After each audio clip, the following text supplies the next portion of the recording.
صبح کی سنت گھر میں پڑھنے پر اللہ تعالیٰ 3 انعامات سے نوازتے ہیں. 3 انعامات سے نوازتے ہیں.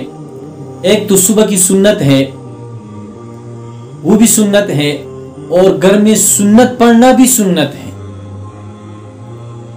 تو یہ میں اپنی سی بات نہیں کر رہا ہوں، یہ سرکار دو جہاں حضرت محمد صلی اللہ علیہ وسلم نے فرمایا ہے، اور حدیث کا مفہوم ہے کہ اللہ تعالیٰ 3 انعامات سے اس بندے کو نوازتے ہیں جو بندہ صبح کی سنت گھر میں پڑھ کر اور مسجد میں فرض پڑھنے کے لیے جائے.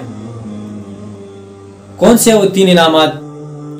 سب سے پہلے جو انعام ہے وہ یہ ہے کہ اس کے گھر میں جھگڑے اور فساد کبھی بھی نہیں ہوں گے.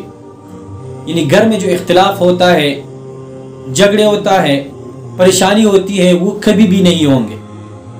اگر یہ ایک بندہ صبح کے سنت جو ہے وہ گھر میں پڑھ کے نماز کے لیے، فرض کے لیے مسجد جاتا ہے، تو پہلے جو میں نے بتایا ہے وہ یہ ہے کہ جھگڑے، فساد، اختلاف یہ گھر میں، اس گھر میں نہیں ہوتا، نمبر 1.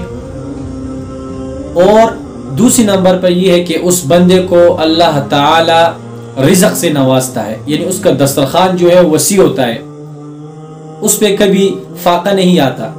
اللہ تعالی ایسا رزق اس کو دیتا ہے کہ وہ رزق میں مالا مال ہو جاتا ہے. یعنی تنگ دستی اس کے ہاں نہیں ہوتی. 2 گے. تیسرا وہ ہے کہ اس بندے کا خاتمہ اللہ تعالی ایمان پہ کرے.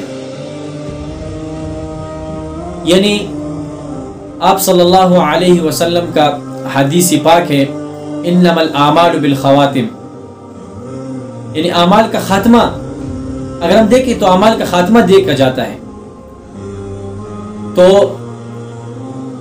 آخری نام جو ہے وہ یہ ہے کہ اس کا خاتمہ جو ہے وہ اللہ تعالی ایمان پہ کرے گا. اور ایمان پہ جب خاتمہ ہوا تو دنیا میں بھی کامیاب اور آخرت میں بھی کامیاب. نمبر 1، ان کے گھر میں جھگڑے اور فساد نہیں ہوں گے، یعنی اختلاف نہیں ہوگا. نمبر 2، اللہ تعالی ان کا رزق جو ہے وہ کشادہ کرے گا. نمبر 3، اس بندے کا خاتمہ جو ہے وہ ایمان پہ ہوگا.